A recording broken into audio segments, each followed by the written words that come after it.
Do you use a lot of hormones and antibiotics? It sounds like you're pretty... None. Yep, okay, Yeah. that's We are my not- question. We are not certified organic, but that's a lot more hoops to jump through. And That's just a brand. And we don't have time, money, or I'm not interested in paperwork. I'm doing cows. What's one thing I noticed here also is, like, for example, someone trying just to get the FDA to say on their chickens, like, pasture raised instead of like cage free. Interesting you should talk about eggs, because I was recently looking at an egg case in a fancy grocery store, and every box of eggs, every carton of eggs had a lot of verbiage, a lot of words on the box. Now, by the look of the box, I knew there were eggs inside, but there was hardly the word egg on the box. I think that's sad. Yeah, it's really interesting how much we get stuck in official brands and stuff, the FDA. On this one box of eggs that I bought, well, I almost bought it, it had a warning, and it said that beware, there might be 2 yolks in one egg, and I was wondering if that is like a natural occurrence, or if that has something to do with chemicals, antibiotics, hormones. You know, it's a mutated thing. It's that humans have probably messed with kids, so they have to give you that warning, because whoa, And I've only 2 seen eggs on is one gonna be a box. shock. Also, humans sometimes. Well, yeah, but It does happen in nature, but yeah, more and more of it is happening now. Have you been trying to get, as you've been working more and more with cheese and milking, off the grid, or have you been trying to what has been helping your industry more, kind of the machines that you use, or finding ways to make things more efficient. making things more efficient? You know, you really can't work off the grid in lots of states in the U.S. When we were cheese making in New Mexico, we were the first raw milk cheesemaker in the state. Oh, wow. So my husband was teaching the inspectors how to do raw milk. Truly, we were the only raw milk cheesemakers in our state. That was about 10 years ago, and we've learned a lot. And we came up here to Oregon just because in this part of the country, this is where the real food is happening in this country. We've been around parts of the world, and West Africa eats better than we do in those parts of the U.S. Oh, really? Wow. Does not having the certified organic label make it more difficult to market your... Not at all. No, people who are truly interested in our product of real cheese will come to us, even though we don't have the big word, organic on our product. They see our operation. We welcome people to our farm. Our inspector comes every 6 weeks and takes a milk test for bacteria, and he's always pleased with what he gets out of our farm. And in fact, he brought his boss, the head of the ag department for Oregon, about 6 months ago, and we were very well received by the big boss. Yeah, that's awesome. Could you tell me a little bit more about the process of making cheese? Because you got to the part of You gotta milk have the the cow, and then what? So we are all automated. That means we have the right machinery for doing what we do. Years ago they did it by hand. We only milk once a day. That's not the American way. But we milk once a day, and all of that fresh milk, we get about 100 gallons every morning. It's almost a gallon of milk to make 1 pound of cheese. So from 100 gallons of milk, we're producing about 80 to 90 pounds of cheese a day, 8 months of the year. It takes 10 pounds of milk to make one. 1 gallon of milk to make 1 pound of cheese. Do you want to come listen? These kids are from feel a free to college, come. and they're interviewing us, me. Sorry for if it's too many people.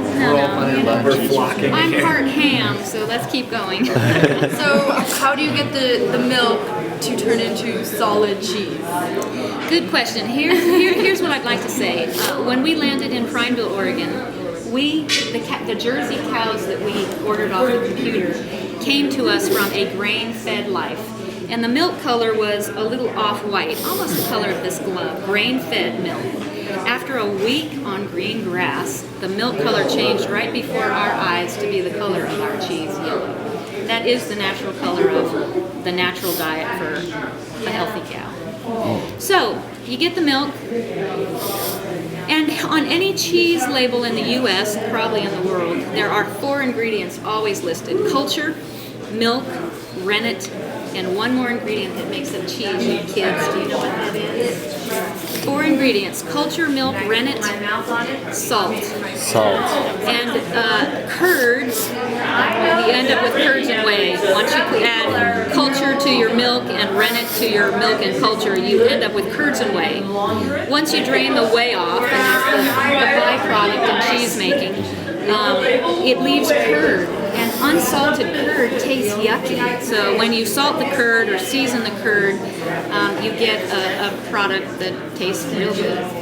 So that's how you make cheese. It's not rocket science, but if you were to do it in your home kitchen, you know, you need the right utensils. Just like if you're making a bundt cake, you need a bundt pan. What is rennet? Rennet is thousands of years old, and it is actually the lining. It's from the lining of a calf's stomach. So thousands of years ago, some guy rode his horse across Mongolia in a, bouncy, and he was using the stomach of a calf to house his milk product. By the time he got where he was going, all that jostling turned solid. So rennet comes from that very story. We get it dry, in a dry form, and it comes out of Quebec. You know, you buy it from a cheese making source. Yeah. How am I doing? Doing good. Awesome. And Have you ever thought about making milk from like goat? That's something I'm kind of interested in. Yeah. Other animals other than cows. Well, Have you ever experimented? here's the deal. My husband and I wanted to produce the best cheese we could. And if we had chosen goats, hi Otto, or sheep, that doesn't provide the amount of milk that a cow does because it's a much larger animal. So no, we didn't want to dork around with small animals. We wanted to get bigger animals. So we chose Jerseys. They have a high butterfat content, and one Jersey cow has up to 5 gallons of milk in her udder every morning. That's a lot of milk and a lot of weight. You know, she's hauling around 50 pounds of weight. a lot of weight. Carrying on what Veronica was asking, what is the process of making different types of cheese, like a feta versus? That's a good question. The culture is an ingredient in cheese, and that is actually a bacteria. So you purchase the right kind of culture for the type of cheese you're going to make. And as far as the difference between cheddar and feta, has a little to do with the culture and the amount of salt. A feta cheese has more salt in it, and for our cheese, we find that the feta cheese is a lighter color. It's almost like the excess salt has leached out some of the yellowness of our cheddar cheese.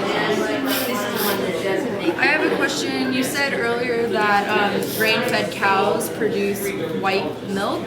So does that mean most cheeses that you get in the supermarket, the yellow is a dye?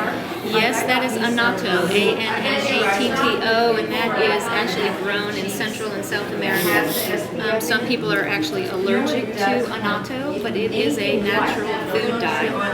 You could dye a cake orange or pudding orange if you wanted to. And why do we put color into cheeses in this country? Because we want that fake cheese to appeal to 12-year-olds. So the yellow color is an attraction.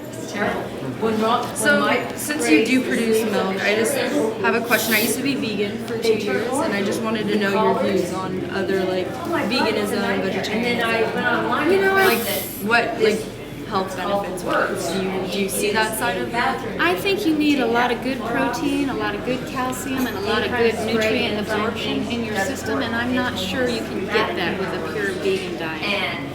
That's as far as I'm going to go. I would be a vegetarian, but I like the taste of meat too much.